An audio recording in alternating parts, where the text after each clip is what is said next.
नमस्कार, मैं अभिषेक शर्मा हिंदी ज्ञान उर्मी में आपका स्वागत करता हूँ। चंद्र गहना से लौटती बेर, केदारनाथ अग्रवाल जी की रचना। केदारनाथ अग्रवाल का प्रगतिवादी कवियों में प्रमुख स्थान है। उनका जन्म 1911 में उत्तर प्रदेश के बांदा जिले के कमासिन गांव में हुआ था। उनकी आरंभिक शिक्षा गांव में ही हुई थी। उच्च शिक्षा के लिए ये इलाहाबाद चले गए और वहां से बीए की परीक्षा उत्तीर्ण की। तत्पश्चात आगरा विश्वविद्यालय में एलएलबी की उपाधि प्राप्त कर ये बांदा में वकालत करने लगे।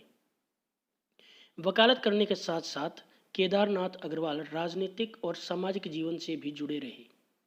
इसके साथ ही ये हिंदी के प्रगतिशील आंदोलन से भी घनिष्ठ रूप से जुड़े रहे। उन्होंने अनेक ग्रंथ लिखकर माँ भारती के आंचल को समृद्ध किया है।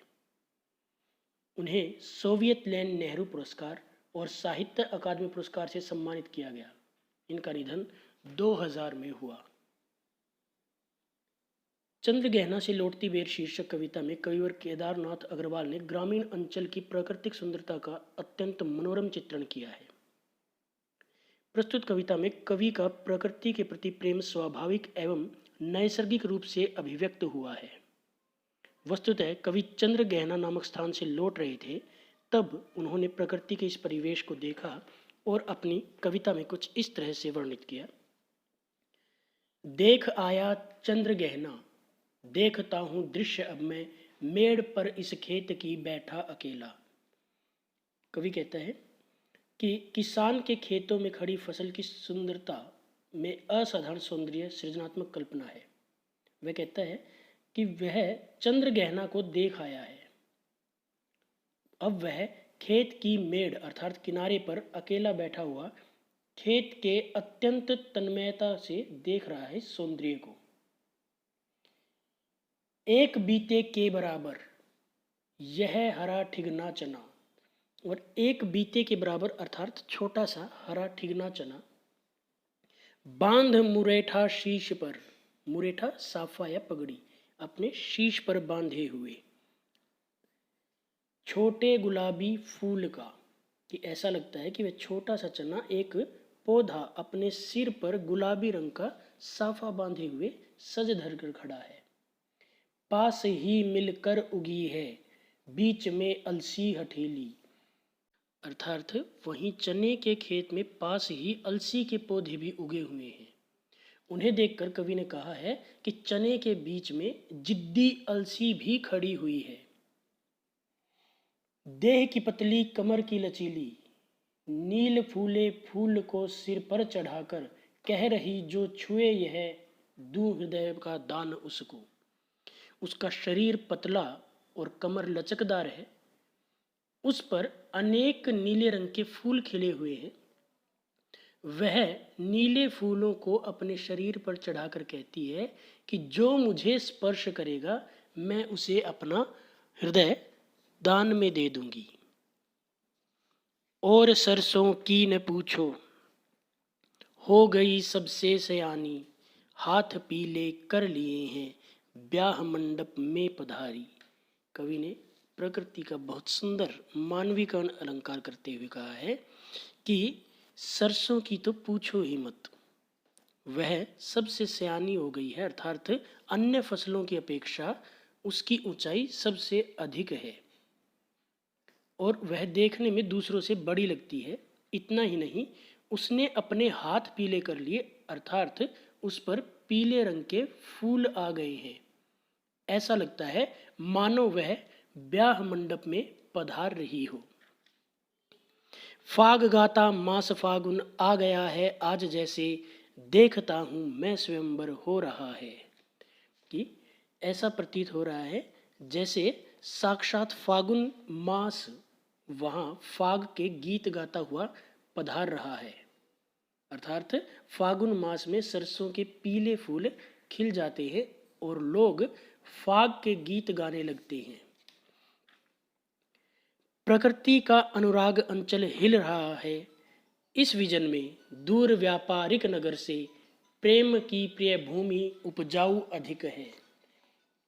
कवि कहता है कि प्रकृति का यह दृश्य बहुत मनोरम और सुंदर है। यहाँ एकांत वातावरण है, प्रकृति का प्रेममय आंचल हिल रहा है, अर्थात चारों ओर प्रकृति प्रेम का वातावरण छाया हुआ है। व्यापारिक केंद्रों अर्थात बड़े बड़े नगरों से दूर ग्रामीण अंचल की प्रेम की प्रिय भूमि अधिक उपजाऊ है, अर्थात नगरों की अपेक्षा गांवों के लोगों के हृदय में प्रेम की भावना अधिक होती है। और पैरों के तले है एक पोखर, कवि कहता है कि वहीं पैरों के नीचे एक छोटा सा तालाब है, उठ रही इसमें लहरियां, और इसमें छोटी छोटी लहरें उठ रही हैं। नील तल में जो उगी हैं घास भूरी, पानी की सतह में भूरी रंग की घास उगी हुई है, ले रही वह भी लहरियां, और पानी के साथ साथ वे भी लहरा रही हैं। एक चांदी का बड़ा सा गोल खंबा आंख को है चकमकाता, पानी में सूर्य का पड़ता हुआ प्रतिबिंब चांदी के बड़े से गोल खंबे के समान लग रहा है, जो कवि की आंखों को चुंधिया रहा है कई पत्थर किनारे पी रहे चुपचाप पानी, और उस तालाब के किनारे पर कई पत्थर रखे हुए हैं, ऐसा लगता है कि मानो वे चुपचाप पानी पी रहे हैं। प्यास जाने कब बुझेगी, और न जाने उनकी प्यास कब बुझेगी। चुप खड़ा बगुला डुबाए टांग जल में, उस तालाब में एक बगुला पानी में अपनी टांग डुबाए हुए चुपचाप खड़ा है। देखते ही मीन चंचल ध्यान निद्रा त्यागता है, किंतु किसी चंचल मछली को पानी में तैरते देखकर वह तुरंत ही अपनी ध्यान निद्रा त्याग देता है, चट दबाकर चोंच में नीचे गले में डालता है और तुरंत ही मछली को पकड़कर खा जाता है।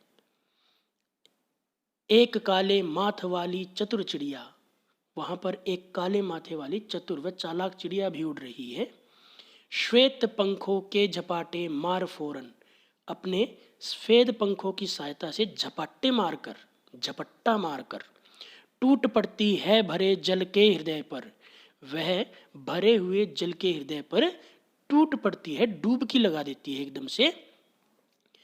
एक उजली चटुल मछली चोंच पीली में दबाकर, और एक चटुल उजली सी मछली अपनी पीली चोंच में दबा लेती है, दूर उड़ती है गगन में, और कहीं आकाश में दूर उड़ जाती है। ओ यहीं से भूमि ऊंची है जहां से, और यहाँ से जहाँ से भूमि थोड़ी सी ऊंची दिखाई दे रही है, रेल की पटरी गई है, यहाँ रेल की पटरियाँ बिछी हुई हैं। ट्रेन का टाइम नहीं है, इस समय किसी भी रेलगाड़ी के आने का समय नहीं हुआ है। मैं यहाँ स्वच्छंद हूँ, मैं यहाँ स्वतंत्र बैठा हूँ, जाना नहीं है और कहीं मुझे जाना भी नहीं है। चित्रकूट की अनघड़ चौड़ी कम ऊंची ऊंची पहाड़ियाँ, कि यहाँ चित्रकूट की टेढ़ी मेढ़ी चौड़ी चौड़ी कम ऊंचाई तक फैली हुई पहाड़ियाँ दिखाई दे रही हैं। दूर दिशाओं तक फैली बांझ भूमि, और दूर दिशाओं तक आसपास बांझ बंजर भूमि भी फैली हुई है। इधर उधर रीवां के पेड़ कांटेदार कुरूप खड़े हैं, और उस बंजर भूमि पर इधर उधर कहीं कहीं कांटेदार कुरूप रीवा के पेड़ खड़े हैं। रीवा एक पेड़ का नाम है। सुन पड़ता है मीठा मीठा रस टपकाता सुग्गे का स्वर, कि अब कहीं से सुनाई दे रहा है मीठा मीठा रस टपकाता, अर्थात मधुर आवाज के साथ टें टें टें टें सुग्गे का स्वर, सुग्गा तोता, कि कहीं से तोते का स्वर सुनाई पड़ता है।